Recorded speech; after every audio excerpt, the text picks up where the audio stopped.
Novembro, Corpo Negro, 365 dias. Ai, venha, venha, venha, pode entrar. A casa é nossa, a casa é sua.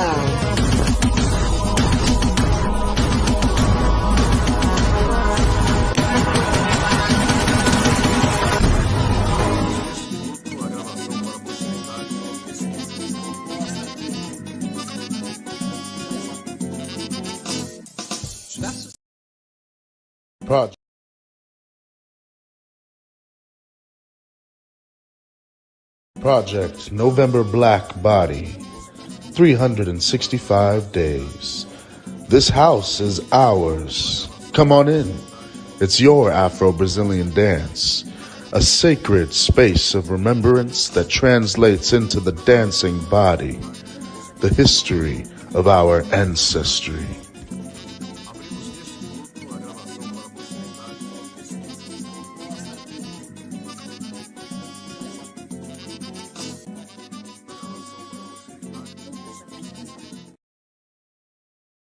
Nego, trouxeram faca, porrete, facão. Trouxeram faca, porrete, facão. Você não sabe o que pode fazer o negro. Você não sabe o que pode fazer o negro. Troca as mãos pelos pés, os pés pelas mãos, troca as mãos pelos pés, os pés pelas mãos, troca as mãos.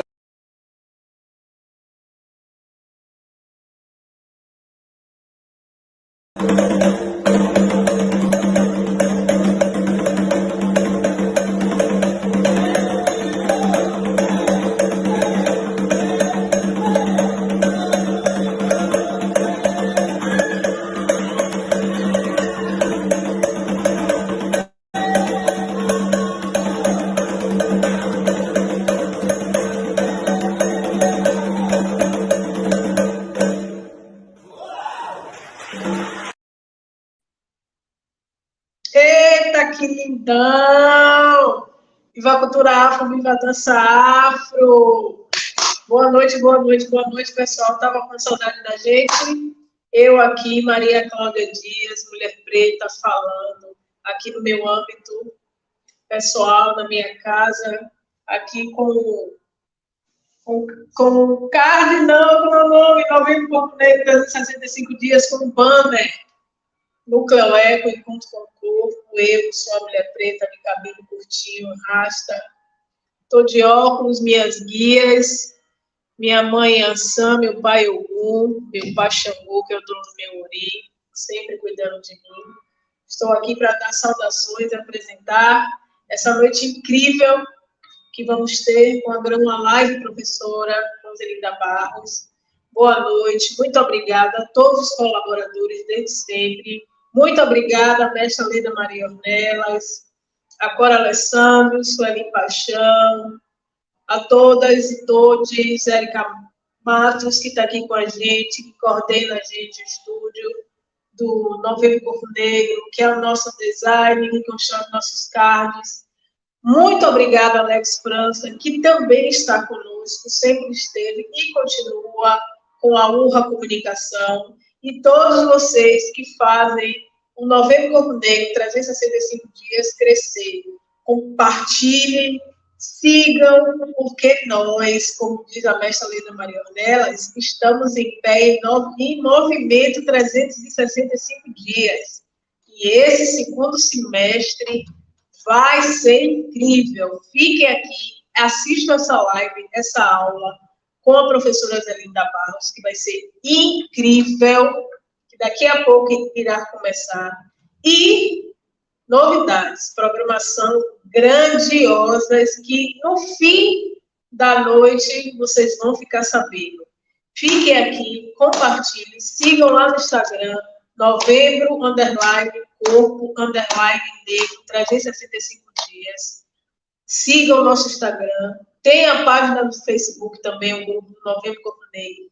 Sigam, compartilhem, fiquem ligados, porque a programação desse segundo semestre está incrível. Aliás, sempre esteve, porque nós somos 365 dias. Agora eu irei chamar nosso mediador dessa grande noite, que é Aguinaldo Fonseca, esse grande profissional da dança, grande pesquisador. Vem, Aguinaldo, A casa é sua, a mediação é sua, essa grande aula que eu vou sentar ali agora também para assistir, assim como todos, e compartilhar. Boa noite, gente, boa live. Casa é sua, Aguinaldo.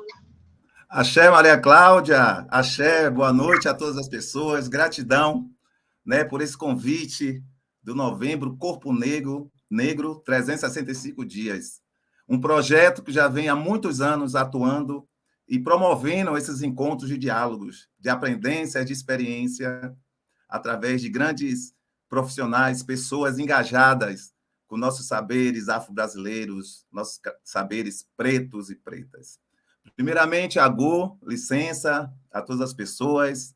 Aqui é Aguinaldo Fonseca, sou uma pessoa preta, estou vestindo uma camisa branca com a logomarca do Bloco Afro Malay de Ballet, uma instituição de 44 anos, que eu tenho a honra de estar enquanto gerindo o seu departamento de dança. Eu tenho 34 anos de experiência com o Bloco Afro Malay de Ballet, onde também sou responsável pelo grupo de dança Malayzinho. Hoje, na nossa live, vamos ter a grande presença da professora doutora Zelinda Barros. Ela vai estar aqui numa live aula tratando sobre os 20 anos da Lei Federal 10.639 de 2003, uma lei muito importante de política pública educacional e de avanço social no nosso país.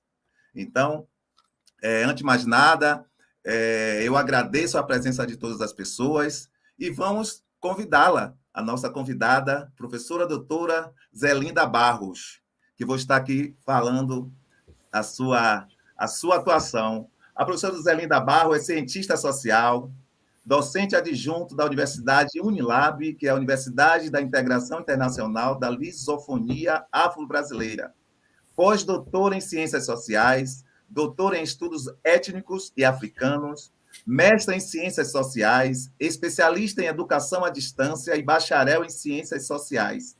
Membro do grupo de pesquisa NIEMBA, Processos Sociais, Memória e Narrativas Brasil-África, da Unilab. Tem experiência na área da antropologia. Membro da Associação Brasileira de Pesquisadores e Pesquisadoras Negros-Negras, ABPN, e da Sociedade Brasileira para o Progresso da Ciência, SBPC. Com vocês, a professora doutora Zelinda Barros. Venha, a casa é sua. Bem, boa noite, gente. Cumprimento a todas as pessoas presentes, visíveis e invisíveis, né? Agradeço ao Corpo Negro 365 pela promoção do evento e pelo convite que foi feito a mim, a todas as pessoas envolvidas na organização, especialmente a companheira Ledornelas e ao companheiro Aguinaldo Fonseca, né, que está aqui comigo, além do Alisson, que está fazendo a interpretação de Libras aqui. Então, a todas as pessoas que participaram da construção e que estão agora assistindo a essa live ou que vão assistir, né? Então, como a Aguinaldo falou, eu sou Zelinda Barros, sou uma mulher negra cis, de pele escura, cabelo estilo Black Power, rosto redondo, olhos castanhos escuros, com óculos de armação marrom escura e lábios grossos pintados com um batom cor de vinho. Estou vestida com um vestido azul, com a estampa de minha mãe, Iemanjá, e ao fundo uma parede branca com um pôster de Angela Davis. Então, depois dessa breve apresentação, eu quero começar falando com vocês, pedindo a bênção ao rio Paraguaçu, que é o rio que banha a comunidade da minha família, da minha linhagem materna, né? Então, eu queria pedir agora apoio a vocês, especialmente a Érica, para compartilhar essa tela. Como é que eu faço, Érica?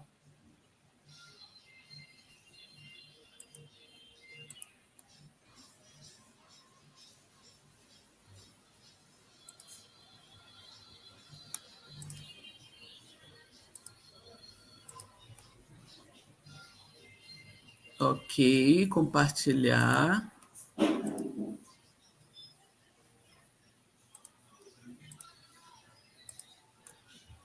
Vocês estão vendo?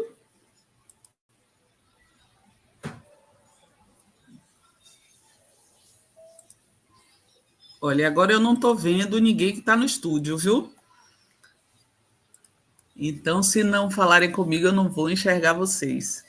Bem, em primeiro lugar, eu quero pedir a bênção ao Rio Paraguaçu, né? O rio que banha a comunidade quilombola de Santiago do Iguape. É uma comunidade localizada no recôncavo da Bahia, em Cachoeira, na Bacia do Iguape, e que conta com mais de 15 comunidades naquela região, né? É um território que foi invadido pelos europeus no século XVI, mas que já era habitado por indígenas, né? Como nós bem sabemos. Eu vou falar com vocês sobre essa questão dos 20 anos da Lei 10.639 e preparei aqui um roteiro para que a gente possa encaminhar bem nossa discussão. Então, vou falar um pouco sobre do que trata a lei, os seus antecedentes, a lei como uma ação valorativa, os obstáculos à implementação da lei e avanços também, porque é muito importante, né? É importante que a gente mencione os desafios, os obstáculos, mas também os avanços que temos conquistado a partir da implementação dessa lei. E é por isso que é tão importante, partindo do que fala a professora Nazaré Mota de Lima, que a gente fale, né? Então, como ela diz, quando não se fala sobre algo, é como se esse algo não existisse. Daí a violência da interdição. Ao contrário, falar sobre algo dá existência concreta ao fenômeno correspondente, qualquer que ele seja. E, nesse caso, falar sobre o racismo faz com que as pessoas percebam de que forma ele opera no nosso cotidiano, de que forma que ele afeta a nossa vida e de que forma também nós podemos nos organizar para enfrentar esse problema que é tão grave, né? Então, essa luta é uma luta que envolve várias frentes. O professor Carlos Mu já sinalizava, quando caracterizou o racismo como um fenômeno histórico, né? E que de disputa pelos recursos vitais e que, para a demolição desse sistema no contexto em que nós vivemos, é importante que haja o desmantelamento dessas desigualdades socioeconômicas que ainda estruturam a nossa sociedade, né? É necessário repartir esses recursos vitais de maneira equitativa. É importante também fazer o que nós estamos fazendo aqui, agora, né, que é justamente atuar numa área que é responsável pela demolição desse imaginário raciológico, né, que representa e posiciona nós, pessoas negras, nesse lugar de subalternidade, né, e simplesmente, e considerando que simplesmente não falar sobre raça e racismo não vai dar conta do problema, né? Então, é importante que a gente fale, é importante que a gente reflita e busque alternativas e possibilidade de mobilização que deem conta de enfrentamento para esse problema. Então, nesse sentido, simplesmente dizer que a consciência humana não vai resolver, né? Então, é importante o investimento nessa valorização estético-moral e afetiva nossa, e aí o próprio Aguinaldo, com sua experiência num bloco afro, né, que é tão importante para esse processo de valorização estética nossa, e traz uma contribuição importante também, né, porque essa luta é uma luta que se dá em diferentes áreas, né, e assumindo o compromisso do antirracismo, né? Quer dizer, Angela Davis já bem disse que numa sociedade como a nossa não é possível apenas não ser racista. É importante esse engajamento ativo no enfrentamento do problema do racismo, e o antirracismo é algo importante para orientar a nossa luta, né? Então, a Lei 10.639, ela é uma lei que altera a LDB, né, que é a nossa lei que estrutura, que organiza a educação no país. Então, essa versão da LDB que nós temos hoje, ela foi promulgada em 1996, né, e a LDB basicamente inclui os artigos 26A e 79B. E, ao fazer isso, ela determina a obrigatoriedade do ensino de história e cultura afro-brasileiras nos currículos da educação básica, né?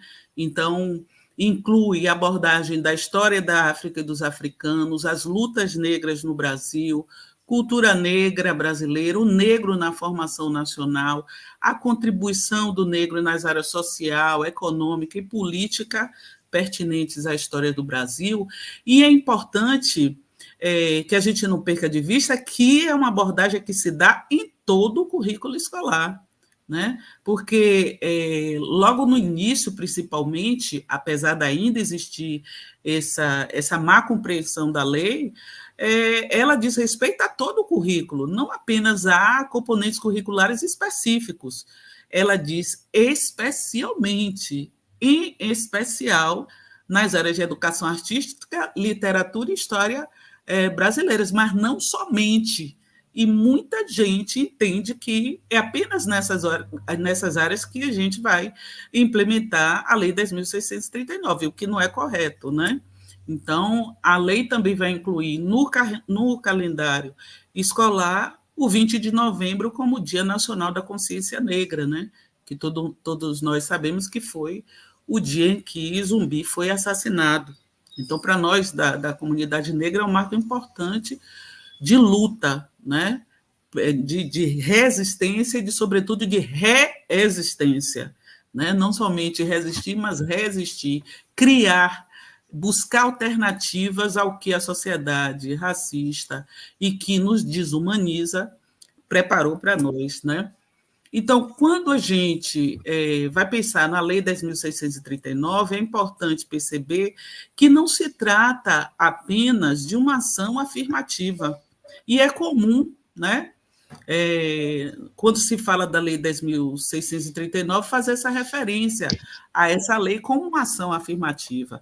Mas, observando o conceito de ação afirmativa e o que ele propõe, a gente percebe que ela vai além. Então, nesse sentido, eu concordo com o sociólogo Salles Augusto dos Santos, quando ele diz que se trata de uma ação valorativa. Por quê? Porque não é algo temporário, né? Como uma ação afirmativa é. O que se espera é que, a partir de agora, a gente comece a entender a sociedade brasileira de uma outra forma, assumindo essa pluralidade cultural que existe, né?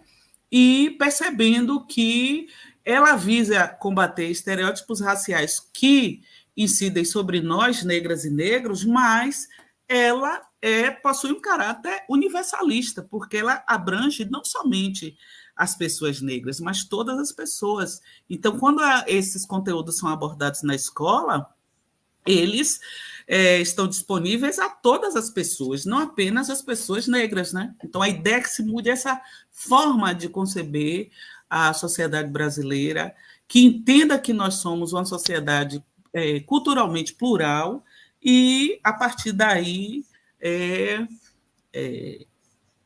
e não somente com uma data definida para terminar, como tem as cotas, por exemplo, né? Você tem as cotas que são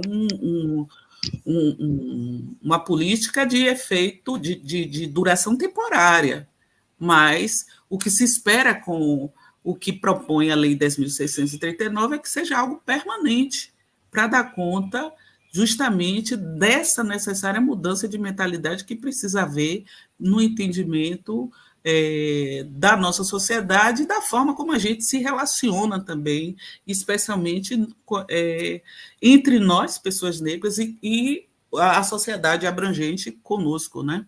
Então, você tem aí uma base legal que sustenta o que propõe a Lei 10.639, né? com as diretrizes curriculares, a gente tem a possibilidade de abordar não somente o ensino de história e cultura afro-brasileiras, que parte dessa perspectiva do reconhecimento e valorização da nossa identidade, da nossa história e da cultura, mas também divulgar e produzir conhecimentos que eduquem as pessoas para o entendimento dessa pluralidade cultural nossa. E, nesse sentido, vale também abordar outros grupos, né, culturais que fazem parte da nossa sociedade, exemplo de indígenas, ciganos, os outros povos e comunidades tradicionais, né, como os povos extrativistas, de fundo de pasto, etc. Então, a gente tem uma possibilidade que foi aberta a partir da promulgação da Lei 10.639, mas que não se encerra nela mesma. Então, é uma lei que começa todo um movimento, intensifica o movimento, que foi começado há séculos atrás, né, por organizações negras, indivíduos negros que apontavam para a construção de um novo projeto de sociedade, um projeto de sociedade que entendesse que nós somos plurais, né?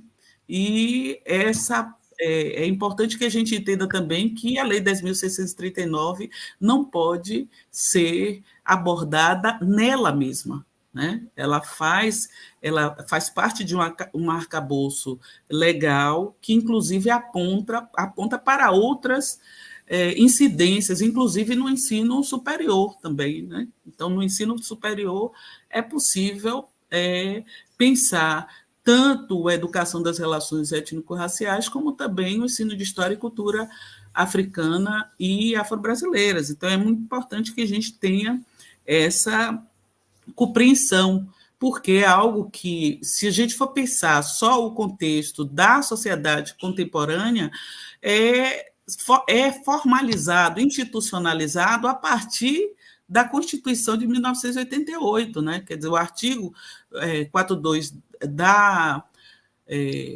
Constituição já aponta para o ensino de história e cultura afro-brasileiras e africanas, e o que foi um resultado de um processo que foi induzido pela Convenção Nacional do Negro, pela Constituinte, que foi mobilizado pelos movimentos negros. Então, você percebe que as organizações negras têm atuado no sentido de induzir essas políticas, né? A criação, a formulação e a implementação dessas políticas e a promulgação dessas leis.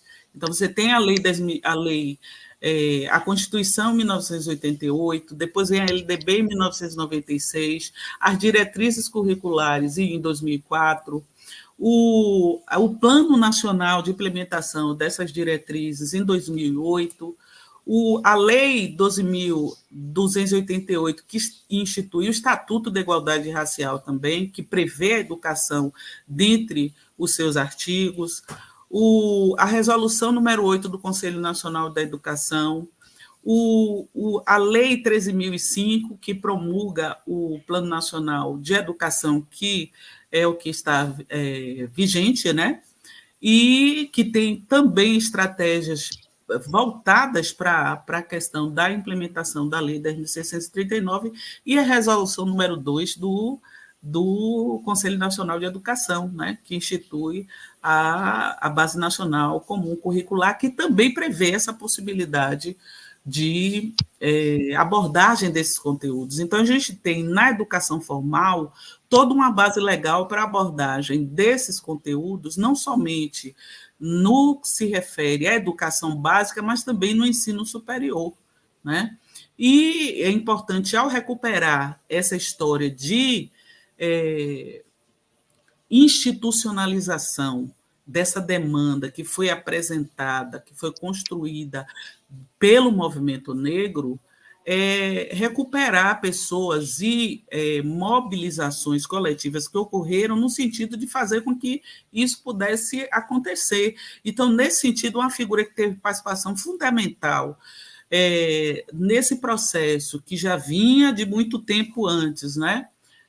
Protagonizado pelo movimento negro, no sentido de ter uma educação que incorporasse esses conteúdos, foi o Abdias Nascimento, né? O primeiro deputado negro a defender a causa coletiva da população negra no Brasil, o primeiro senador afrodescendente, em 1991, ele dedicou seu mandato justamente à promoção dos direitos civis e humanos nossos, né, da população negra, e que, em 1983, foi o primeiro a apresentar no Parlamento brasileiro um projeto de lei com o que a gente hoje chama de ação afirmativa, né? Quer dizer, ele apresentou o PL 1332 lá em 1983, em que já falava sobre a possibilidade de garantir esse princípio da isonomia social para a população negra a partir da implementação de cotas, né? Ele fala de cotas em empresas e no serviço público, empresas prestadoras de serviço ao poder público e também ao próprio serviço público, né? Então, ele teve esse engajamento e importância nessa luta que nós vemos enfrentando aí há tantos e tantos séculos, né? Por isso que se diz que nossos passos vêm de longe, e não é retórica, é algo que realmente faz parte da forma como a população negra está presente aqui nesse território, né? Então, você tem a Marcha Zumbi dos Palmares também, que foi importante no sentido de induzir essa proposta da formulação de ações afirmativas, inclusive com a apresentação dessas propostas diretamente ao presidente, né, ou então presidente Fernando Henrique Cardoso. A Conferência de Durban, que também teve desdobramentos e que ajudou a criar essa ambiência internacional de pressão ao Brasil para que essas políticas fossem implementadas, né? Quer dizer, você teve uma representação aí de vários países nesse evento e que, a partir daí, resultou em ações que nós estamos vendo hoje também, né? Então, é muito importante para nós a consulta à Declaração de Durban e ao Programa de Ação que foi formulado a partir desse encontro. E pensar também, gente, que a educação das relações étnico-raciais, ela propõe o respeito à pluralidade epistêmica, né? Entender que nós somos culturalmente plurais, uma sociedade plural, diversa, e que é necessário o respeito a essa pluralidade. E sem conhecimento, é muito difícil que você consiga respeitar alguém. Por isso que é necessário romper com essa ignorância a respeito de quem nós somos, né? Então, não se trata somente, no caso da implementação da Lei 10.639, de incluir conteúdos, né? Então, não é disso que se trata. Não é apenas inclusão de conteúdos, mas é também falar da mudança epistêmica, é mudar a forma como se entende o processo de construção do conhecimento, é abrir a possibilidade de se conhecer novas visões de mundo, novas formas de nomear as coisas, novas formas de se relacionar conosco, humanos, e também com não humanos, né? Afinal, isso que a gente chama de planeta é formado não somente pelos seres vivos humanos, né?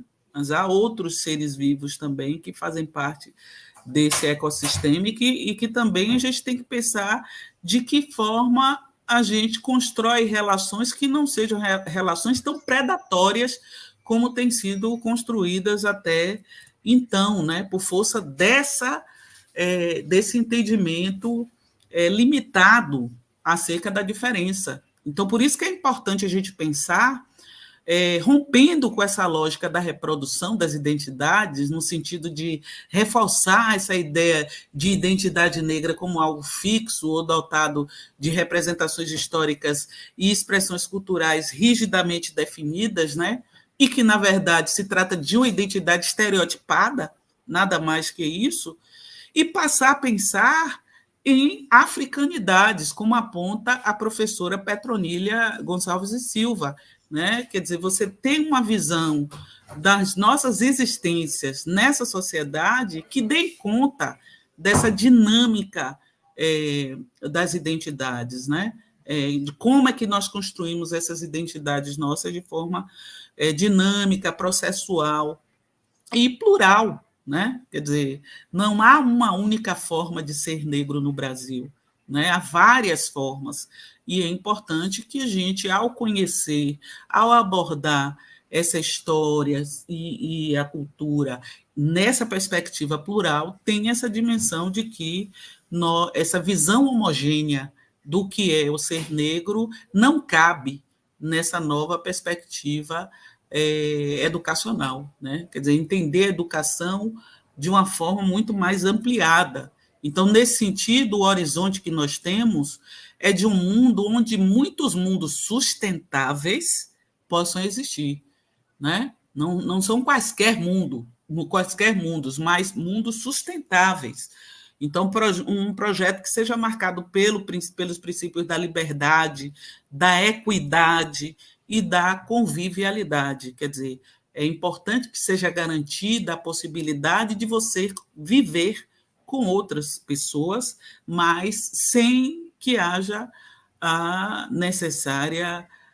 o necessário apagamento das nossas diferenças, né? Então, isso é muito importante.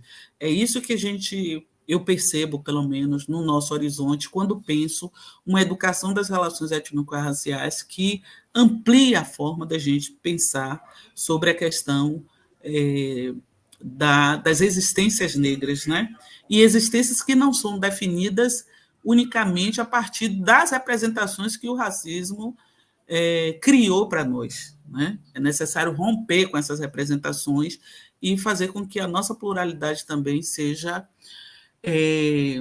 garantida. Então, nós estamos num contexto que a gente está há 35 anos de promulgação da Constituição Federal, há 27 anos da promulgação da LDB e há 20 anos da promulgação da Lei 10.639. Então, a gente se pergunta, será que estamos realmente a caminho de um desvinculamento epistêmico? Fica um ponto para reflexão.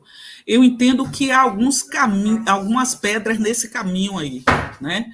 É um caminho que vem sendo pavimentado por muitos grupos na nossa sociedade, especialmente protagonizados no que se refere ao racismo antinegro pela própria população negra, mas a gente vive num contexto hoje de polarização acirrado pela ascensão da extrema-direita, não somente aqui no Brasil, mas no mundo, e que é muito pernicioso para esse projeto nosso, né? Porque você tem um contexto em que há essa polarização em nós, eles, os amigos e os inimigos, e as pessoas não são desafiadas a pensar novas maneiras ou a questionar os seus conceitos, porque consomem apenas informações que vão corroborar com ideologias, e muitas vezes ideologias reacionárias, né, que não garantem o respeito a essa pluralidade cultural, essa pluralidade que nós temos na nossa sociedade de diferentes naturezas, né? Então, aí fica a pergunta, será que é possível garantir o direito à diferença no mundo onde não somos abertas e abertos ao outro? Quer dizer, um mundo que cada vez mais se autorreferencia em bolhas, né? Nós temos uma situação em que o planeta está bastante degradado por conta dessa forma de explorar os recursos naturais que foi adotado com o capitalismo, que é altamente predatória, né? Nós temos a situação em que nós, seres humanos, representamos 0,1% do total de seres vivos que habitam o planeta Terra.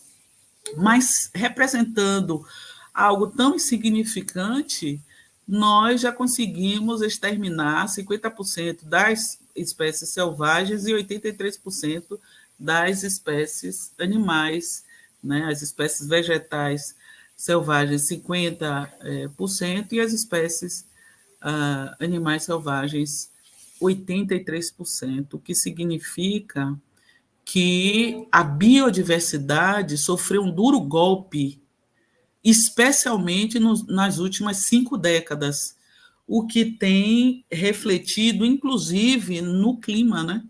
A gente percebe que há uma mudança que tem desequilibrado o meio ambiente e que provocou, inclusive, o julho, esse último julho, o julho mais quente desde que se começou a medir, né, essas temperaturas aí. Então, você perceba que o planeta está em condições bastante sensíveis por conta dessa forma de existir, que é uma forma que sufoca outras existências e outros modos, outras alternativas de viver no mundo que não seja a partir da exploração predatória, né? Então, a gente tem que entender que não somente esses obstáculos que a gente enfrenta no nosso dia a dia nas escolas, com relação à implementação da lei, mas que outros obstáculos também acabam ameaçando não somente a implementação dessa lei, mas a ameaça à existência humana, né? E na medida em que você tem conhecimentos produzidos por povos e comunidades tradicionais que operam numa outra chave, que não é essa da exploração predatória, você tem aí uma dupla possibilidade, não somente de reconhecimento da nossa própria sociedade aqui, esse território que habitamos, como uma sociedade plural, mas também a possibilidade de criação de alternativas de vida sustentáveis para esse mundo já tão degradado por essa ação humana predatória, né? Então, quando a gente se depara com o que propõe a lei, as possibilidades abertas pela inclusão dessas novas abordagens nos currículos, a gente está apontando não somente para uma incidência local, a gente está apontando para uma incidência planetária, né? Agora, quando se trata do contexto das escolas, né? Tomando como exemplo aí o caso de um curso à distância que foi promovido pelo CEAL em 2009, 2010, a gente percebe como os desafios nossos são de várias ordens, né? Tanto esse nível macro, como eu acabei de mencionar, como também na operacionalização da lei, né? Porque, normalmente, quando se promovem esses cursos, a predominância do público é de pessoas negras, né? Há um controle discursivo no sentido de impedimento da circulação dos saberes que são produzidos nesses cursos. Por quê? Porque essa professora, esse professor passa por essa formação, mas sofre o boicote de gestoras e gestores nas escolas, né, onde atuam, às vezes sofre também processo de desqualificação por parte de colegas, inclusive, e diante do fenômeno do fundamentalismo religioso, que tem dificultado bastante a abordagem de temas relacionados à diversidade em geral, não somente a questão étnico-racial, a gente percebe que isso acaba também sendo um entrave significativo para a implementação da lei, né? No curso que nós promovemos em 2009, 2010, na UFBA, que foi o de 2007, foi o primeiro do curso à distância voltado à abordagem desse tema na universidade aqui no estado da Bahia, a gente percebe que normalmente são pessoas negras ocupando esses lugares. E é importante que a sociedade perceba que o racismo não é um problema nosso, é um problema de toda a sociedade, né? Então, toda a sociedade deve se organizar para enfrentá-lo, né?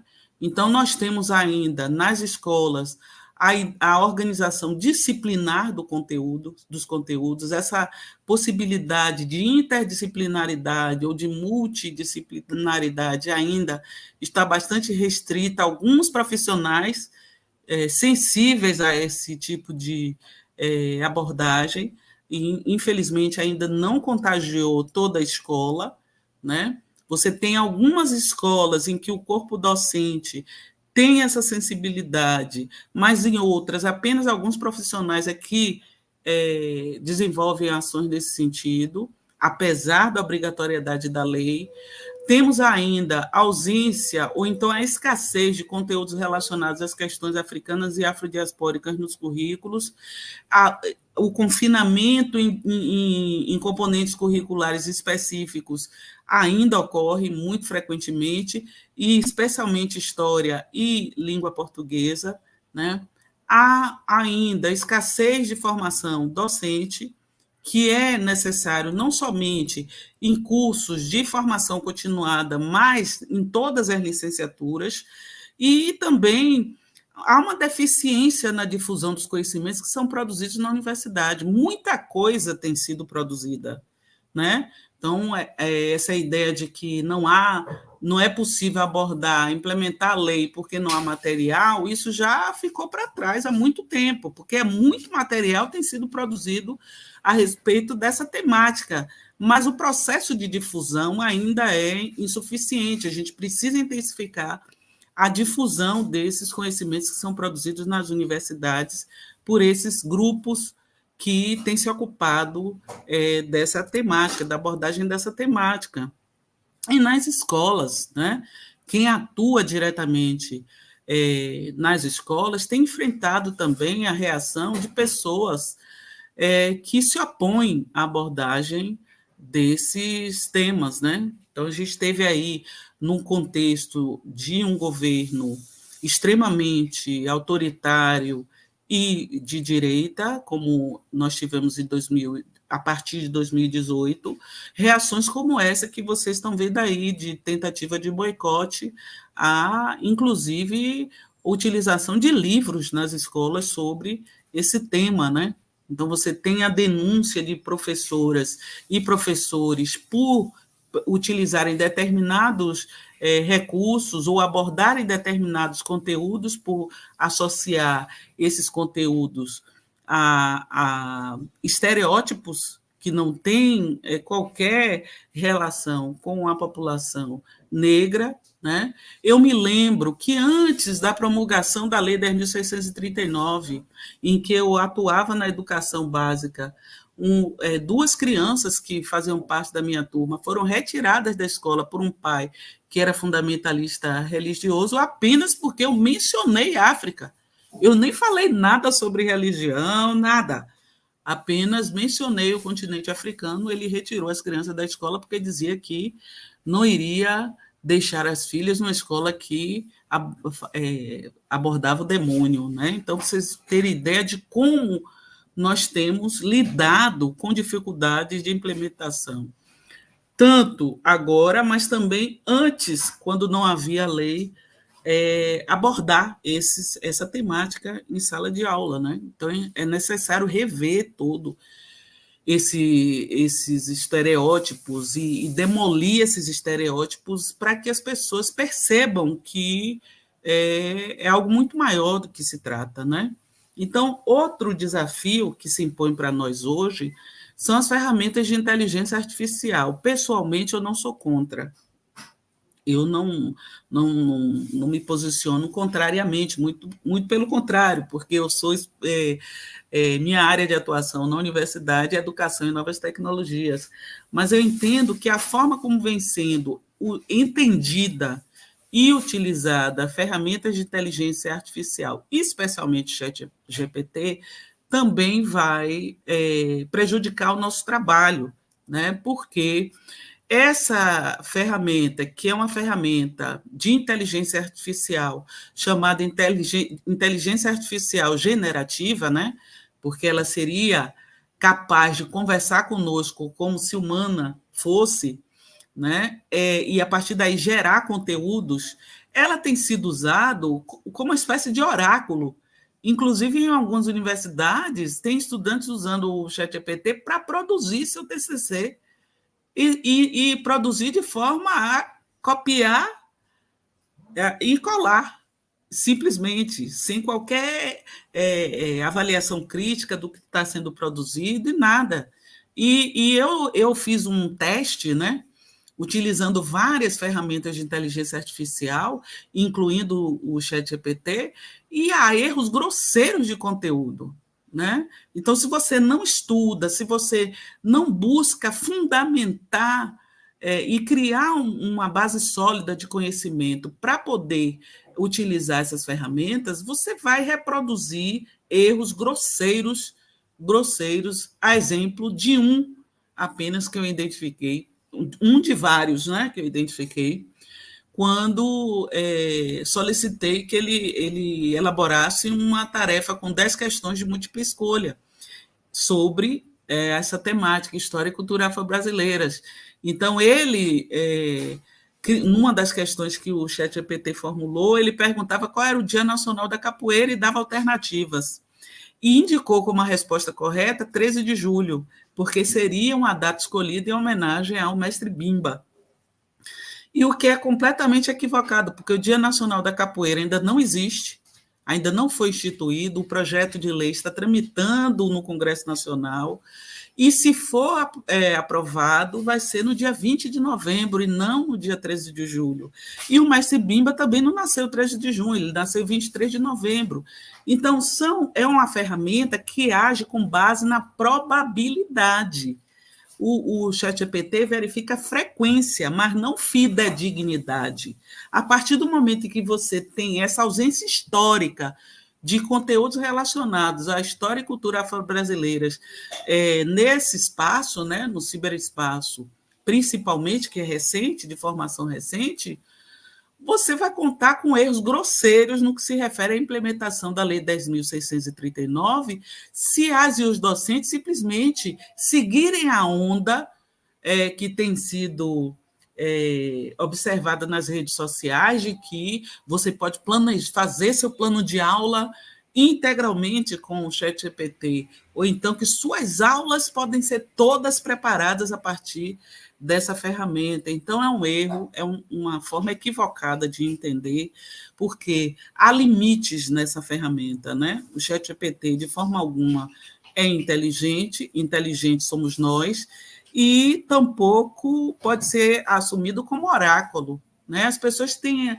feito do ChatGPT até conselheiro sentimental. Isso é uma coisa incrível, os usos que estão sendo feitos dessa ferramenta, né? Então, você tem uma ferramenta que é produzida por seres humanos, esses conteúdos são produzidos por seres humanos nas mais variadas formas de interação, e essa ferramenta o que faz é se apropriar dessa produção intelectual de outros seres humanos, não reconhece direitos autorais, não cita a fonte e nem é confiável em termos de conteúdo, porque não inova, não realiza descobertas, não pergunta.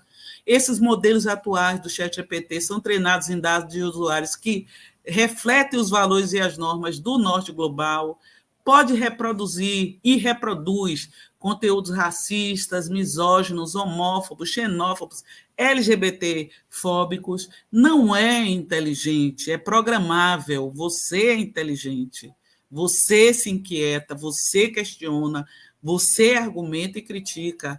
Ele não pode ser lido como oráculo, gente.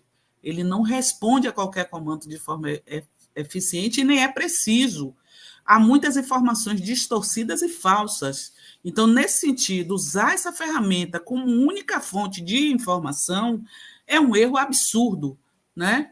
E sem falar que ele não é regulamentado. Foi uma ferramenta criada por uma empresa estadunidense.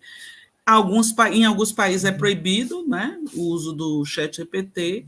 Então, a gente percebe que esse também, contemporaneamente, é um dos obstáculos para a implementação da Lei 10.639.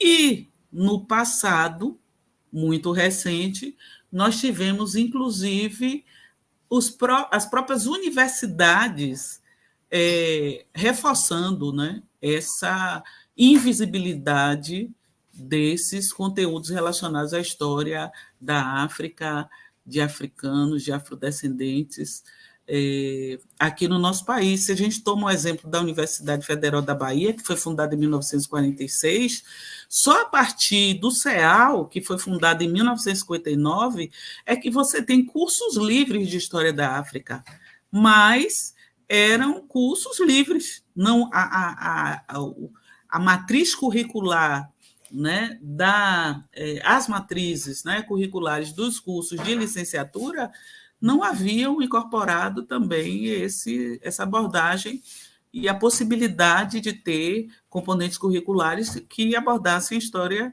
da África. Então, você não tem a possibilidade, nesse contexto de formação docente, que são as universidades que formam as professoras e os professores, muitos em atividade, né, nas nossas salas de aula, que incorporem uma formação que favoreça a incorporação dessas temáticas. Por isso que é importante o que a professora Nilma Lino Gomes diz quando menciona o movimento negro educador, né?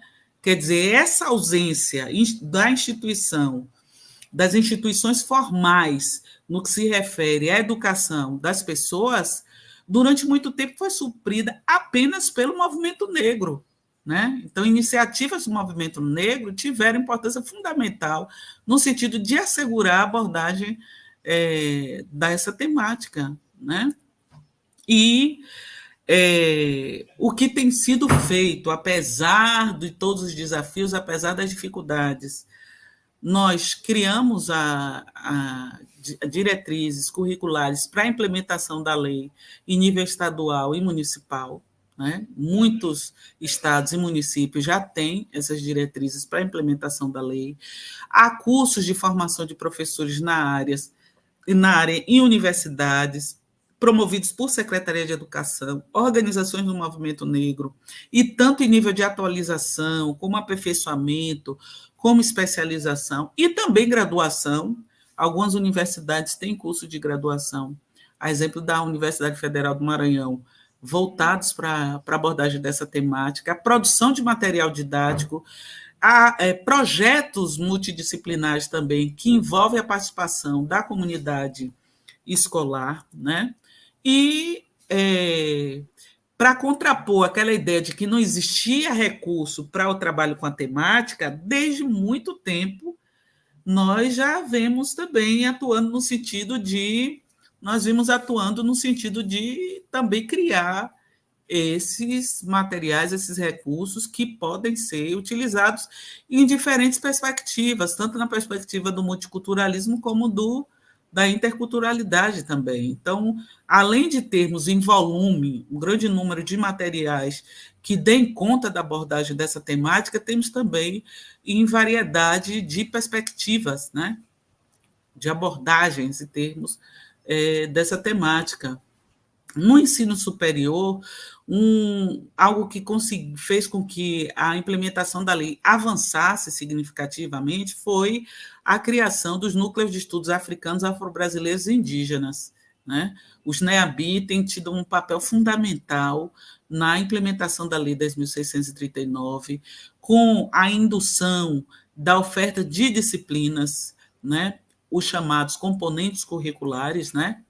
Atualmente, e cursos de formação docente, tanto presenciais como à distância, a formação de grupos de pesquisa, ações de extensão, produção de recursos didáticos, teses e dissertações sobre o tema também, que tem aumentado a cada ano o volume dessas teses e dissertações, e mais pessoas se envolvendo, se engajando nessa luta antirracista, que é tão importante envolver tantas pessoas. Aqui vocês têm imagens do curso, né, das ações que foram feitas lá no CEAL, no sentido de implementação da lei, o curso à distância que ocorreu também lá no CEAL para a formação docente, e aqui um curso que eu fiz em 2021 para docentes voltados justamente à produção de recursos didáticos em meio digital para a implementação da lei também. Então, nós temos várias frentes de atuação, né, em atividade, e funcionando com ações exitosas que têm resultado na mudança desse quadro que nós, durante muito tempo, né, vimos na educação formal. E, inclusive, a possibilidade de criação de universidades como a Unilab, né, que é uma universidade internacional que integra o público dos PALOP, que são os países africanos de língua oficial portuguesa, com o público brasileiro, né? Então, você tem uma universidade que prevê 50% dos discentes dos PALOP. Então, é algo que é fruto desse contexto de luta e dessa ambiência que se criou a partir das lutas do movimento negro por ações valorativas na educação, né? Aí é o campus dos Malês, onde eu trabalho, e a gente percebe, gente, que além dessas ações locais, você tem a licenciatura interdisciplinar em estudos africanos e afro-brasileiros do Maranhão, tem especialização interdisciplinar em literaturas africanas de língua portuguesa na Unilab, tem especialização em educação, cultura e diversidade na UFRB, tem um mestrado profissional em História da África, da diáspora e dos povos indígenas na UFRB, o mestrado e o doutorado acadêmicos em estudos étnicos e africanos da UFBA, tem o mestrado profissional em Educação e Diversidade da UNEB e muitas outras ações formativas. Então, muita coisa vem sendo feita também nesse contexto. E fora do contexto formal, nós temos também o ativismo digital, que tem atuado no ciberespaço no sentido de mudar a forma como a educação vem sendo concebida e como a diversidade vem sendo entendida aqui no país, né? Você tem aí a atuação do Guelé 10, o Instituto Guelé 10, desde da década de 90 na internet, do final da década de 90 na internet, né? Contemporaneamente, a partir de uma ideia do movimento negro, que são os calendários de memória afro-brasileira, eu adaptei para as redes sociais e hoje circula o calendário negro, que tem o diferencial dos calendários anteriores de trazer imagens de cada pessoa que era representada naqueles dias, né, que constavam naqueles calendários de antes, né, os calendários pioneiros nesse sentido. Então, você tem a possibilidade de preservação da memória que vai dar conta do destaque a essas pessoas e eventos que são importantes para o entendimento dessa nossa luta aqui, pela nossas existências, né, aqui no Brasil, e não somente aspectos positivos, mas também os aspectos negativos, né? Então, é importante recuperar iniciativas como essa que visam preservar e manter essa nossa memória, né? Memória negra, e hoje, inclusive, é o dia do aniversário de Bell Hooks, né? Uma figura muito importante para o entendimento nosso da educação. A contribuição de Bell Hooks na educação foi muito importante, inclusive ela reconhece a influência que o próprio Paulo Freire, nosso Paulo Freire aqui brasileiro, teve no seu pensamento sobre educação, né? Então, é uma ferramenta, mas não somente. E não somente podemos pensar que abordar a história e cultura afro-brasileiras nas escolas é apenas mencionar pessoas ou citar eventos, ou muito menos comemorar determinadas datas. Vai muito além disso, porque a gente está falando de uma nova forma como concebe a formação da sociedade, o entendimento dos processos que fazem parte dessa sociedade e de que forma nós podemos, através da recuperação dessa memória, do fortalecimento das nossas raízes culturais e valorização dessa nossa história, construir uma sociedade sustentável, tendo em vista esse contexto de degradação em que a gente vive, em um contexto de degradação do planeta que avança a cada ano e que tem prognósticos nada positivos, né? Então, a educação precisa se posicionar de uma forma mais firme nesse sentido de contribuir para a construção de uma nova forma de entender a educação e viabilizar novas formas de ver, de perceber, de estar no mundo, né? Então, são várias as iniciativas que vêm sendo realizadas. Aqui, recentemente, a partir desse curso que eu mencionei para vocês, alguns recursos foram produzidos e que estão disponíveis também. Eles têm licença aberta, o que significa que vocês podem baixar, adaptar, modificar da forma que vocês acharem melhor, né? Aí nós temos alguns recursos, algumas atividades gamificadas, jogos que foram produzidos no sentido da abordagem desses conteúdos, contos africanos que foram animados no PowerPoint e que também podem ajudar no sentido de estimular as crianças a lerem, né? Porque, infelizmente, a gente tem se deparado com o advento da internet, principalmente das redes sociais, que os jovens não estão querendo muito ler, né? Então, a dificuldade da leitura, então é importante estimular a leitura e o apelo visual nesse sentido aí é bastante interessante.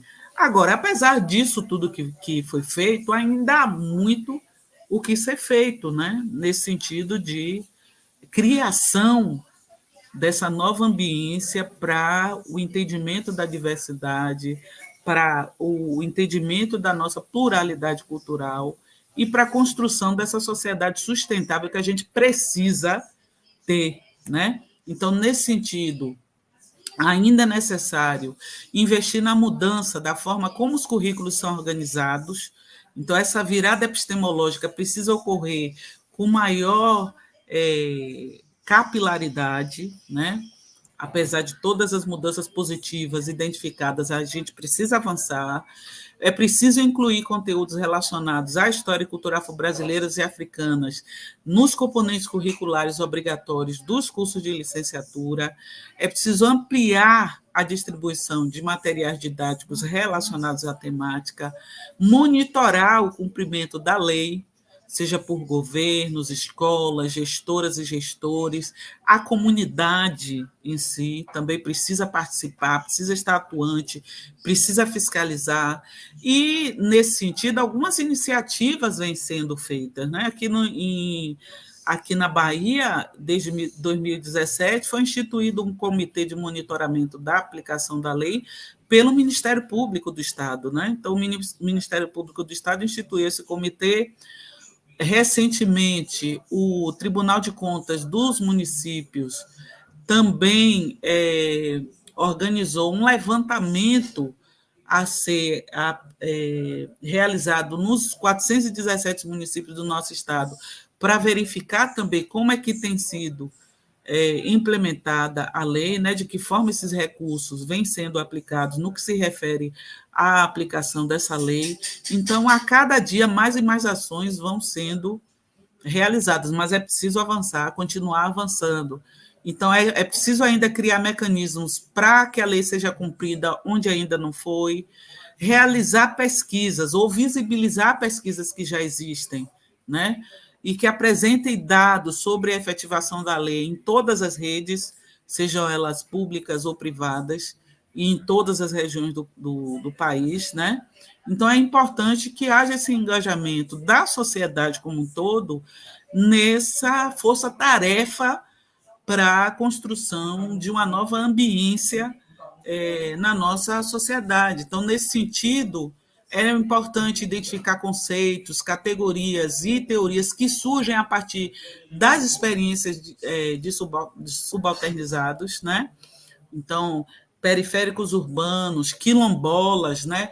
Como é que as comunidades quilombolas têm produzido conhecimento, como esse conhecimento produzido pode ser mobilizado no sentido de criar novas possibilidades de existir nesse contexto devastado em que a gente vive hoje, eliminar essa desigualdade epistêmica, que ainda é muito forte, né? A valorização das diferentes possibilidades de pensar o conhecimento, de construir o conhecimento, de validar esse conhecimento construído, ainda é muito desigual. É importante também contar com essa co-investigação e teorização a partir dos próprios processos comunitários, né? Feitos por intelectuais orgânicos dessas comunidades e das organizações negras, e também fazer tudo isso desenvolvendo metodologias que estimulem a nossa criatividade e metodologias em si criativas, né? Que nesse momento minimizem as relações de poder na construção desse conhecimento. Então, por isso que é importante o que a nossa companheira Oti Curiel, que é uma antropóloga colombiana, diz a respeito desse processo, né? Quer dizer, o reconhecimento dos saberes subalternizados não pode ser um insumo para limpar culpas epistemológicas. Ou seja, nós não queremos a tokenização, não queremos que se diga que naquele currículo tem abordagem da temática história e cultura africanas e afro-brasileiras apenas para constar, para satisfazer uma obrigação, uma determinação legal. É importante que isso repercuta na mudança da forma como a educação é ministrada e como a própria produção de conhecimento é entendida, né? Então, isso é muito importante. Eu fico por aqui e aguardo por vocês no debate.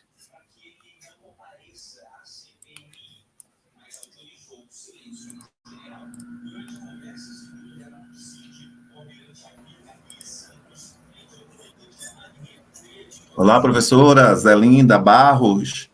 Que maravilha de narrativa, de conhecimento, de saberes. Estou aqui contemplado, muito do que eu já tinha a questionar, a colocar, foi muito bem explanado, muito bem colocado, e me fez refletir de vários pontos de lugar, né? Eu parto a partir de mim. Eu sou morador aqui de Itapuã, e tenho muito esse orgulho. Eu sou nativo, né? Nasci dentro de casa, filho do Cinéia Souza e Alarico Fonseca. E foi na escola que eu comecei a dançar, aqui no Colégio Estadual Lomanto Júnior, em Itapuã. Tinha um projeto do professor Narciso, pai de Nacimara Luz. E esse projeto era um grupo folclórico no Colégio Lomanto, que é uma instituição do Estado, da rede estadual aqui, na Estrada do Farol de Itapuã. E lá, na década de 80, tinha esse projeto, o professor Narciso, pai de Nacimara, e eu comecei com o professor Abaité e Jorjão Bafafé, são meus primeiros mestres de dança, que me apresentou as danças afro-brasileiras. E quando eu comecei a dançar na escola, foi que me mobilizou a ir para a escola, fazer parte desse grupo folclórico. Me tocou tanto que hoje eu sou um profissional das artes, né? Sou bailarina efetiva do Balé do Teatro Castro Alves, que é a Companhia Oficial do Estado. Tenho a minha história, também passa pelo bloco Afro-Balé, como eu já falei. E, por incrível que pareça, vendo você falar, né, da relevância do movimento negro nesse processo de manutenção de nosso legado histórico africano, afro-brasileiro, das nossas culturas africanas. Então, os blocos afros, quando surgem na década de 70, com Ileaê, Malide Balé, Muzens, Olodum, e atualmente, né, tem um cortejo afro, os negões, os blocos afros preenchem essa lacuna, né, uma extensão do movimento negro, um movimento político, e tem esse lugar estético, como você falou, né, essa estética afetiva, né, que busca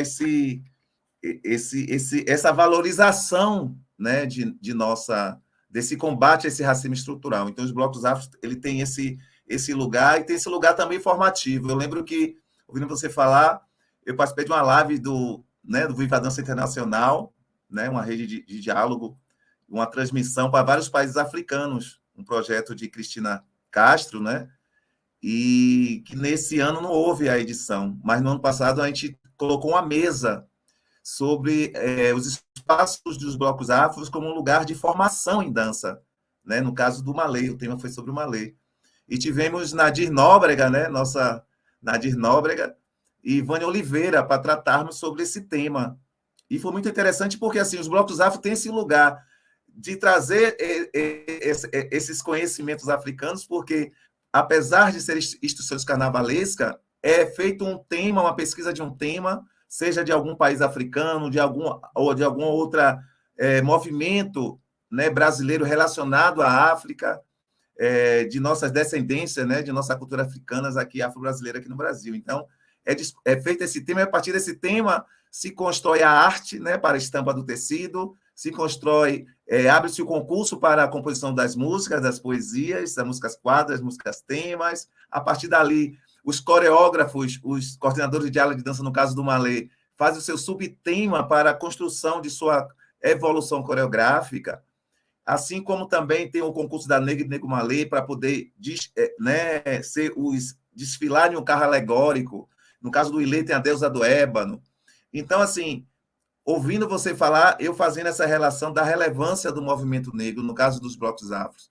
E vai, assim, um pensar sobre, né, não sei se é uma questão, mas eu vou colocar algo assim, não só os espaços dos blocos afros como esse lugar de formação, né, preenchendo essa lacuna de nossos saberes africanos, mas também consideramos os espaços de axé, consideramos também os territórios quilombolas hoje.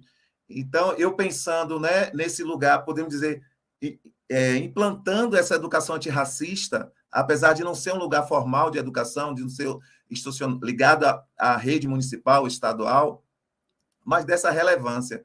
Eu fiquei aqui me perguntando, você poderia nos trazer experiências de instituições ou de quilombola, ou, no caso, o próprio Malê já teve um convênio com a Secretaria de Educação. Eu tenho conhecimento que no Ilê Axeopó Funjá houve uma escola ligada à Secretaria de Educação, que houve uma experiência, podemos dizer, uma educação antirracista, e dentre outras experiências, né, se você pudesse nos trazer algumas experiências desses espaços formais com proposições, né, nesse lugar mesmo de garantir um processo educativo antirracista, podemos colocar aqui, que não a partir do que se está trazendo, desses entraves ainda, que trazer a história africana, a história afro-brasileira, trazer a história sobre o negro no Brasil, não ficar apenas em trazer apenas nomes, apenas fatos, mas entender que a nossa história se dá em todas as áreas do conhecimento, né? Porque quando fala cultura africana ou culturas africanas, se vem logo essa imagem do estético ou do esporte. Então, assim, como também entender que esses conhecimentos eles se dão na química, na física, na matemática, em todas as áreas. Então, assim, se pudesse nos trazer essas instituições ligadas às formais, né, pela sua experiência enquanto pesquisadora, educadora, né, que já vem, né, de uma história. Então, vem do movimento negro, que vem a LDB, vem a Lei 10.639, e é isso. A primeira colocação nessa mediação é se você puder nos trazer também experiência dentro de espaços formais, com proposições, podemos dizer, de uma educação antirracista. Olha, nós temos vários, né, Aguinaldo? É como... Quando a gente começa a estudar sobre a nossa história, começa a conhecer tudo o que foi feito e o que foi invisibilizado, a gente percebe que são inúmeras e de naturezas diversas, né? Nós tivemos aqui no terreiro do Ilê Axeopó Funjá o projeto que foi idealizado pela professora Wanda Machado, que foi também muito importante nesse sentido de garantia desses referenciais existenciais, né? Porque, não, como eu disse, não são apenas conteúdos, são novas formas de entender a existência, o nosso estar no mundo, né? Então, temos a comunidade Caxuté, no Baixo Sul da Bahia, né? Com o terreiro de Mãe Bárbara, que tem feito também um trabalho educativo nesse sentido, que incorpora saberes comunitários à educação. Temos no Iguape o Instituto Mãe Lalu, que foi formado em homenagem à Mãe Lalu, que foi minha avó, uma parteira da comunidade, uma liderança comunitária lá, e que hoje se ocupa da educação de crianças a partir da metodologia das rodas, né? Então, a partir das rodas, as crianças vêm sendo educadas. Então, tem vários, os terreiros, né? Tem várias possibilidades que já vêm sendo implementadas. Enfim, nós temos existido. E isso é que é importante quando a gente pensa em resistência e não somente em resistência, porque nós não apenas vivemos para reagir ao que o racismo nos faz, mas nós transbordamos. Eu costumo brincar dizendo que o que o racismo quer fazer conosco é colocar uma camisa P no corpo GG. Nós somos o GG, a gente não cabe nisso aí. Nós somos muito mais, entende? E temos explorado isso de variadas formas, em diferentes áreas também. A Bárbara Carini, com o trabalho que ela vem fazendo de história da ciência e tecnologia, tem evidenciado isso, de que forma, desde a antiguidade, a população africana vem produzindo conhecimentos que são importantes para a humanidade. O professor Carlos Machado, também, que produziu um livro importante, Os Gênios da Humanidade, só com pessoas negras e suas contribuições. Então, nós temos vários exemplos, vários materiais, vários recursos, várias fontes de pesquisa que precisam ter o seu acesso ampliado. O professor Henrique Cunha Júnior, que foi um pioneiro na abordagem desse tema, né? Uma pessoa que esteve entre o grupo de pesquisadores que publicou o primeiro ensaio num periódico científico, né? Então, são pessoas que vêm há muitas décadas já contribuindo no sentido de redefinir essa educação que nós temos e apontar para outros caminhos que não são os caminhos dessa educação eurocentrada, uma educação autorreferenciada e que empobrece o entendimento da diversidade humana, né? Quer dizer, são diversas formas de existir. É importante que esses mundos caibam, e, sobretudo, porque são mundos sustentáveis, né? Num contexto que se fala de degradação do planeta, no contexto que se fala de como o capitalismo nos levou a um abismo, por conta dessa forma de explorar os recursos naturais, é importante enfatizar isso também. Nós partimos de um outro lugar, né? É uma forma de habitar esse planeta que não parte dessa existência de forma tão predatória e ofensiva, né? Não somente a nós, seres humanos, como também a outros seres, né? Não é à toa que tantas espécies já foram extintas por força dessa forma de habitar o planeta. Então, Aguinaldo, o que não nos faltam são exemplos. Eu poderia passar a noite toda aqui. Você já citou esses vários exemplos dos blocos ácidos, vejam. Né? Aí tem os exemplos dos terreiros, tem os exemplos de pessoas que não são necessariamente ligadas a religiões de matriz africanas, mas que também têm apontado para a necessidade de entendimento de um outro lugar, né? Que não é esse lugar da morte à diversidade, da morte aos saberes alternativos, do epistemicídio, né? O que a gente chama desse racismo que ocorre nesse contexto da produção de conhecimento, que é o epistemicídio, né? Sufoca, impede, invisibiliza, né, a possibilidade de que se conheçam essas experiências que partem de um outro lugar, de uma outra forma de existir no mundo. Muito bom, professora. E ouvindo né, a senhora falar sobre essa questão das formas de existência, de ser e estar no mundo. Porque eu percebo, eu, enquanto artista da dança, sou mediador de danças afro-brasileiras, e eu trabalho dentro da cultura, né, a partir da Yorubá, dos orixás, né, religião matriz do candomblé, dos orixás, mas no sentido de entendimento filosófico para as minhas mediações. Eu falo muito desse lugar terreno, né, do Aie, desse lugar do invisível Orum, em que nós vivemos entre esses dois polos. É preciso perceber essa natureza que nós somos, né? Nós somos natureza, não somos a lei.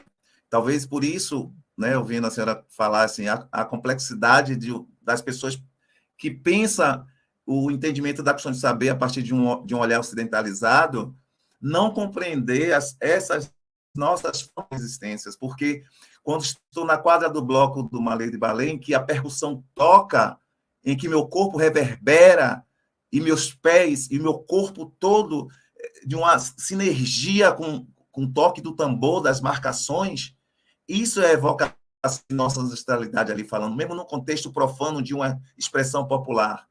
Mas ali também estamos numa coletividade, num aquilombamento de corpo, de pessoas que se reconhecem naquele espaço, naquele momento.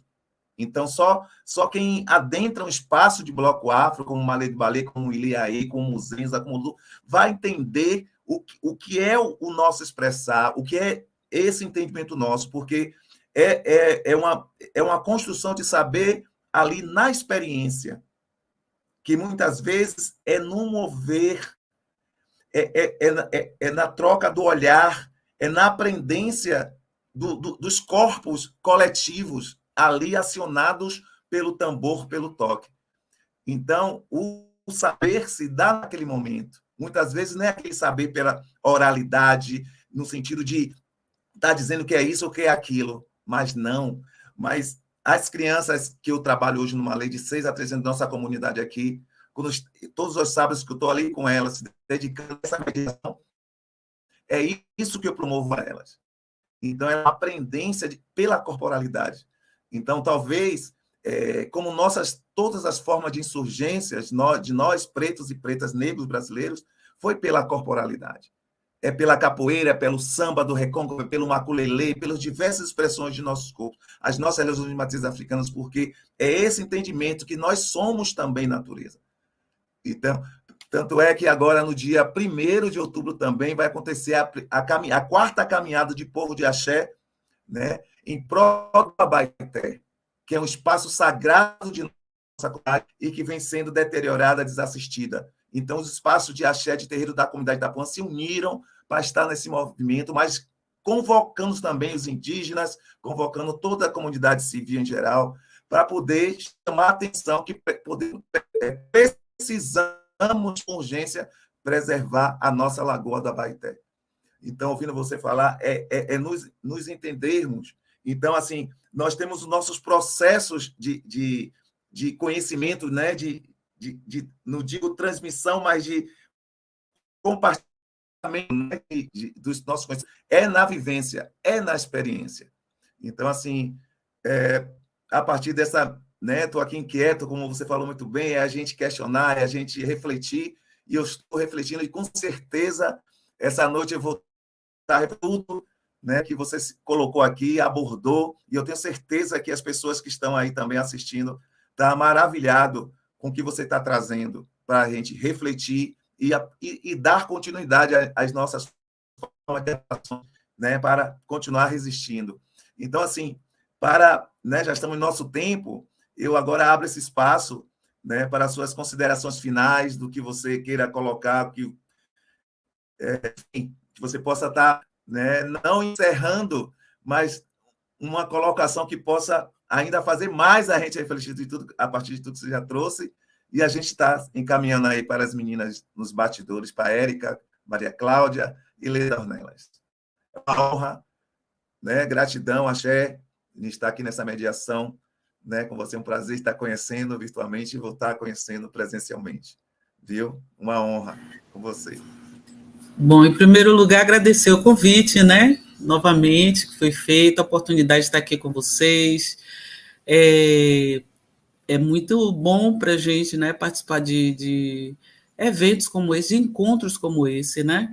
E justamente reforçando, Aguinaldo, essa ideia de que para nós não há essa divisão, né? Nós e a natureza, nós somos natureza, o nosso corpo é inteligente, o nosso corpo pensa, o nosso corpo se expressa, e nós investimos não somente num sentido, que é o sentido da visão, né, que é algo tão privilegiado no Ocidente, mas nós temos aquilo que o Eruque me vai dizer, que é a cosmopercepção, quer dizer, todos os sentidos são mobilizados.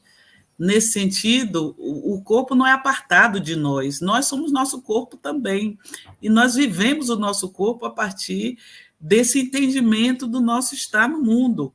Isso muda tudo, é a compreensão que nós temos do tempo, é a compreensão que nós temos da morte, a morte como continuidade, não fim, né? Então, há vários desdobramentos nesse entendimento nosso, não apartado da natureza, e que, inclusive, nos faz perceber um rio como algo que tem vida e que é algo como se fosse o nosso ancestral, a lagoa como algo também muito importante, porque é uma fonte muito importante que nos alimenta, abriga forças que nos alimentam, né? Então, é uma outra forma de se relacionar com o mundo. E que é muito importante que as pessoas se abram para o entendimento sem os estereótipos que foram historicamente construídos para nos apagar como seres humanos, né? Então, é importante que esses véus caiam para que a gente possa ser conhecido, entendido e valorizado com a importância que nós temos para a humanidade, não somente no que se refere à abordagem de conteúdos A, B ou C no contexto da formação escolar. Né? Esses povos e comunidades tradicionais, populações negras urbanas e rurais, e populações indígenas, nós temos uma riqueza que não tem sido valorizada e que tem feito muita falta ao planeta. É importante que isso seja assinalado. É importante que a gente saia desse lugar e comece a sair desse buraco, né, em que nós estamos, do autorreferenciamento, da monocultura, da referência apenas a uma matriz civilizatória. Então, é preciso romper com tudo isso para construir, né? Romper para construir novas possibilidades. É isso aí.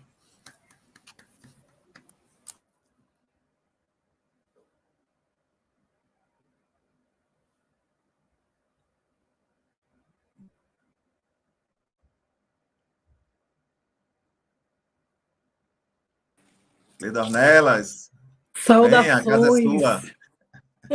Estava aqui esperando.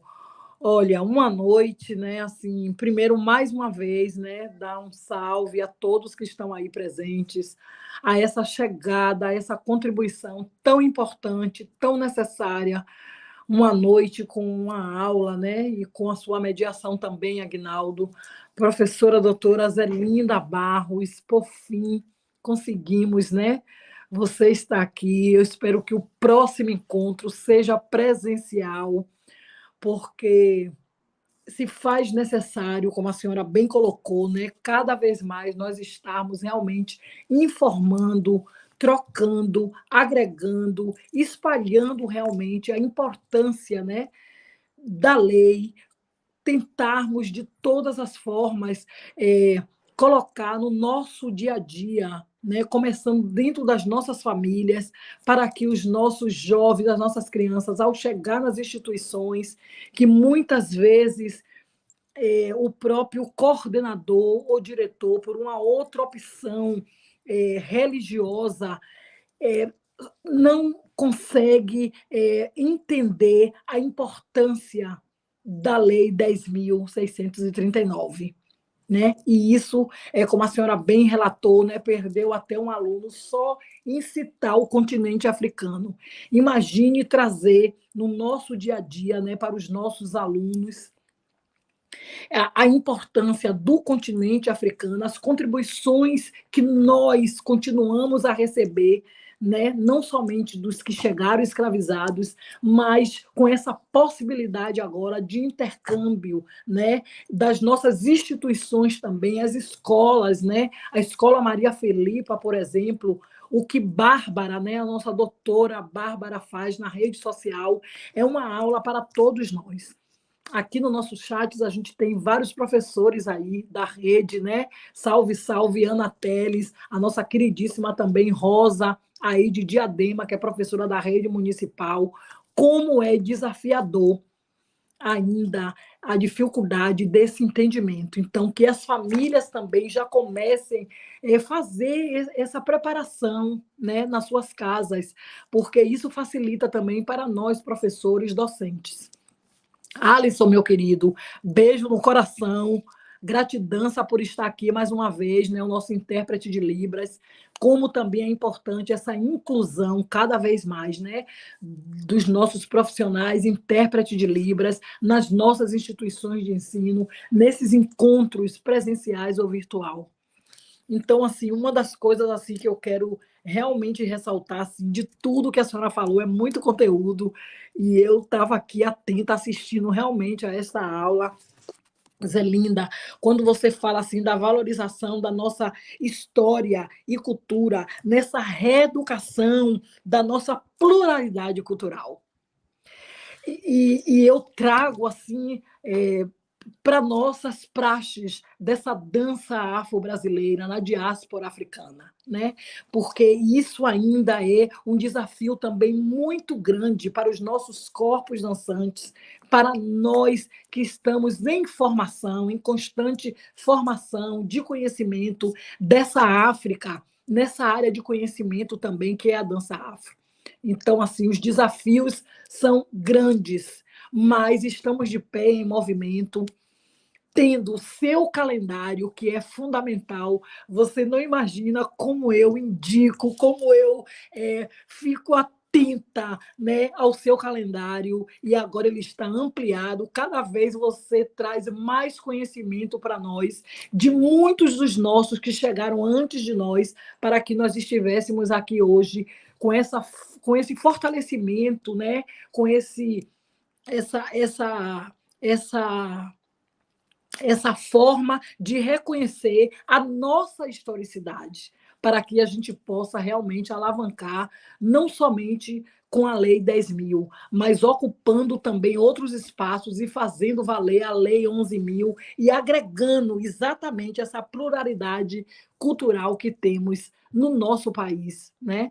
E, é claro, oriunda dessa mãe África, que tanto nos reforma, né? Reformula, não somente na chegada dos escravizados, mas nos dias atuais. Então, professora, gratidão, do pé, vida longa. Eu espero que nosso próximo encontro, que vai ser presencial no nosso seminário internacional em 2024, eu espero desde já contar com a presença da senhora.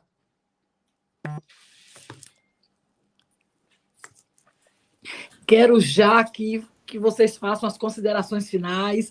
Aguinaldo vai estar de volta conosco no dia 30, nesse sábado, um sábado de luz, e vamos conhecer um pouco deste Aguinaldo, diretor, coordenador artístico do bloco Malê de Balé, com essas malezinhas, esses corpos dançantes. A gente vai saber muitas novidades. Sábado, dia 30, já convido todos vocês às 20 horas aqui no nosso canal. E daqui a pouco a gente também vai fazer aí, depois das considerações finais da professora Zelinda e do nosso queridíssimo Aguinaldo, eterno colaborador aqui do Novembro Corpo Negro, nos bastidores, nas construções. Alisson, meu querido, vida longa para você, nosso mestre Alisson aí, intérprete de Libras. Seja bem-vindo sempre, sempre atento às nossas solicitações. Beijo no coração de cada um de vocês. Fiquem aí, esperem as considerações finais, que a gente tem também aí o lançamento da nossa homenagem ao Mestre King, no dia 12 de outubro, que é o Dia Municipal da Dança Afro-Brasileira. Vamos falar sobre isso daqui a pouco. Bom, eu só tenho a agradecer mais uma vez, né? Sempre agradecer. Primeiro, por estar viva, né? Sendo negra num país racista como o Brasil.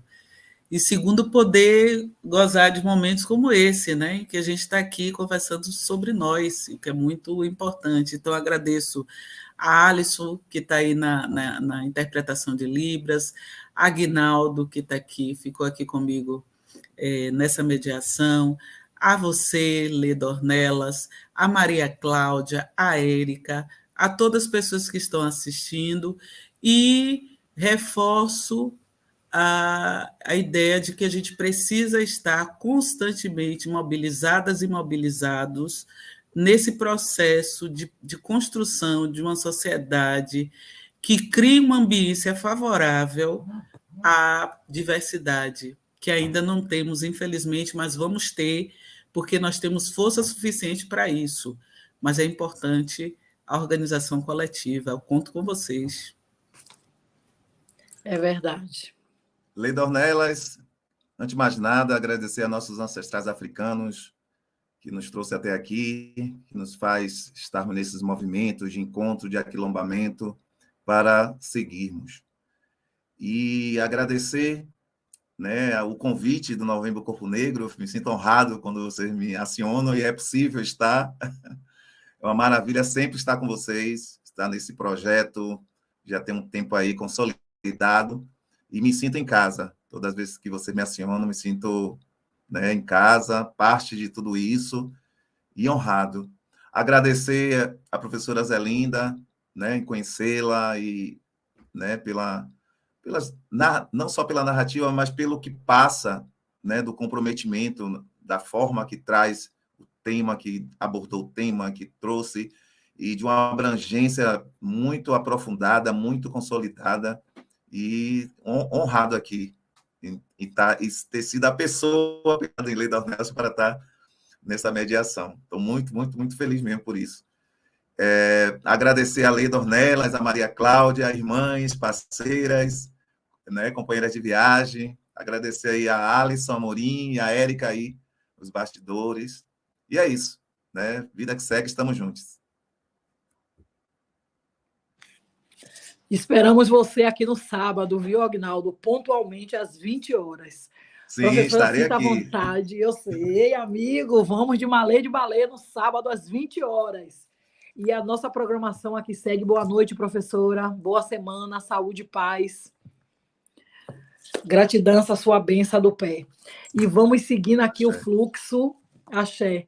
Vamos seguindo aqui o fluxo, porque vamos aí, Aguinaldo, fique aí para você acompanhar a gente, por favor, Aguinaldo. Nós vamos lançar agora aí oficialmente o nosso primeiro vídeo chamada para este encontro que vamos realizar. Por quê? Porque ele, Raimundo Bispo dos Santos, ele foi o primeiro homem de toda a América Latina a adentrar num curso superior de dança na Escola de Dança da Universidade Federal da Bahia, exatamente em 1971. Isso foi noticiado nacionalmente. Então, o vereador Silvio Humberto, baiano, soteropolitano, homem negro, né, presidente de honra da faculdade agora, né, Steve Biko, que antes era um curso de preparação para nós, negros e negras, nos prepararmos para o vestibular, e agora a gente vai ter aí na cidade do Salvador a faculdade, né, Steve Biko, e ele que fez assim valer essa lei municipal, um projeto de lei 9.543/2020, como uma forma de reconhecer a história e o legado, né, de Raimundo Bispo dos Santos, o nosso Mestre King. Essa comemoração é no dia 12/10. Inclusive, nós vamos ter uma edição especial no dia 12, na escadaria da Casa de Jorge Amado. Salve, salve, Felipe Alexandre, um dos filhos de Mestre King, e todos esses percussionistas e os corpos dançantes. Vamos estar aí na escadaria, né? É um projeto de Paco Gomes em parceria com o Teatro Antigo, Teatro 18. A gente está acreditando que futuramente vai ser chamado Centro Cultural Macota Valdina, que hoje está aí sobre a gestão, né, do coletivo de entidades negras, Salve Salve, Marcos Rezendes e todo esse grupo, assim como a produção de Dene Silva. Então, no dia 12, que é o dia instituído pela Lei Municipal 9.543/2020, o Dia Municipal da Dança Afro, um reconhecimento ao legado e história de Raimundo Bispo dos Santos, nosso mestre King. Neste dia 12, que é um feriado, vai ter os tambores tocando e corpos dançantes, eu acredito, na escadaria da Casa de Jorge Amado, a partir das 10 da manhã, e a partir das 17 horas, no antigo Teatro 18, aí no Pelourinho, na cidade do Salvador, vamos ter uma tarde e noite, porque vai começar às 17 horas, com performance, com música, para a gente fazer valer e a cidade, o estado da Bahia, conhecer também a importância da lei municipal Dia da Dança Afro-Brasileira. Tá certo? Daqui a pouquinho a gente solta aí também essa programação com maiores informes.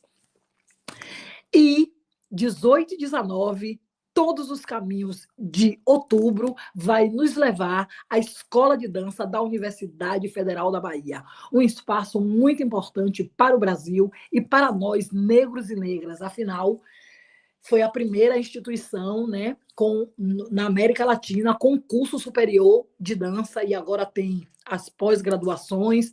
Acabou de completar aí no dia 13 de setembro 67 anos. Então, assim, para nós é muito importante. A escola está também se refazendo, né, a sua caminhada, a sua área de conhecimento com as nossas danças afro-brasileiras, né? Nós temos aí já uma cadeira muito importante ocupada por nossa mestra, quase doutora Marilza Oliveira, né? Nós temos também aí professores colaboradores que trabalham com essa linguagem, Edileuza Santos, que está agora coreografando o grupo GDC da escola. Então, assim, são muitas construções.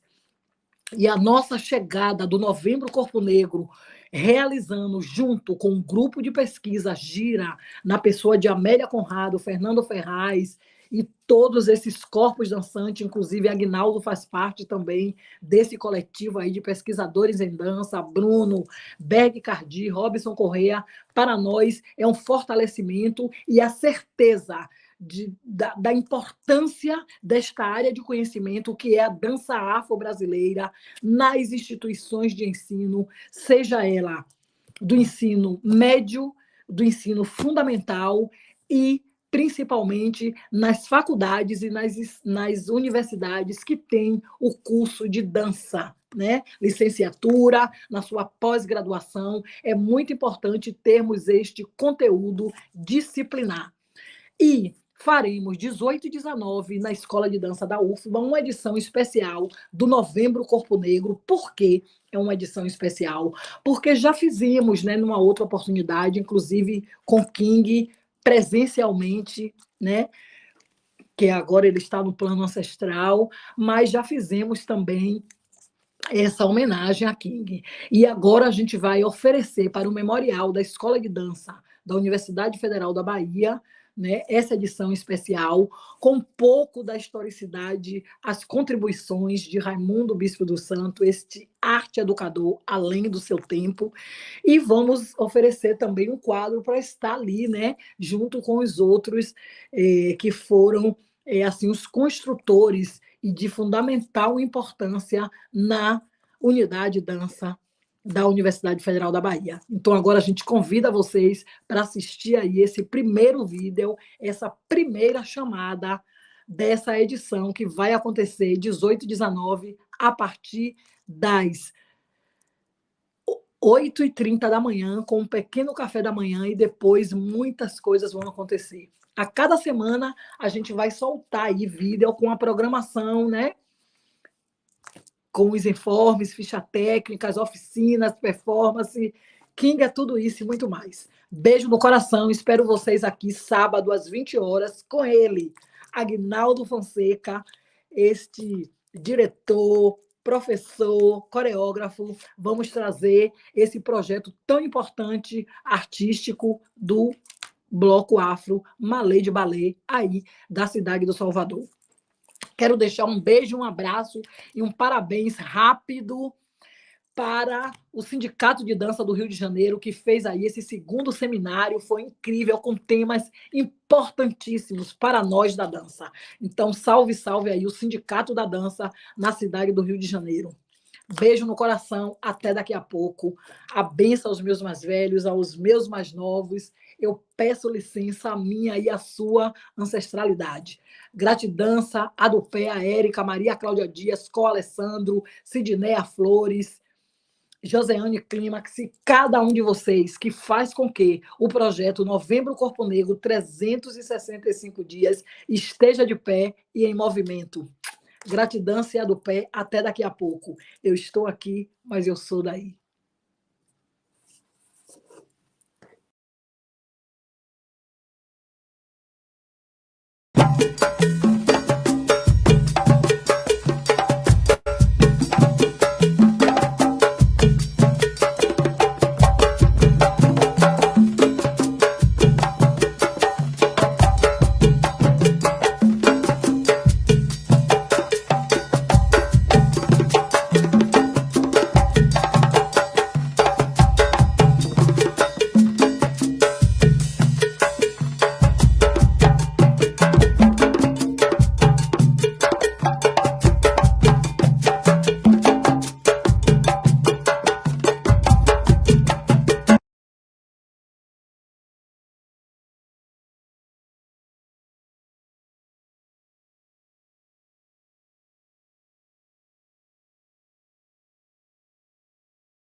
Project November Black Body, 365 days.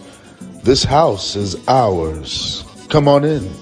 It's your Afro-Brazilian dance, a sacred space of remembrance that translates into the dancing body, the history of our ancestry.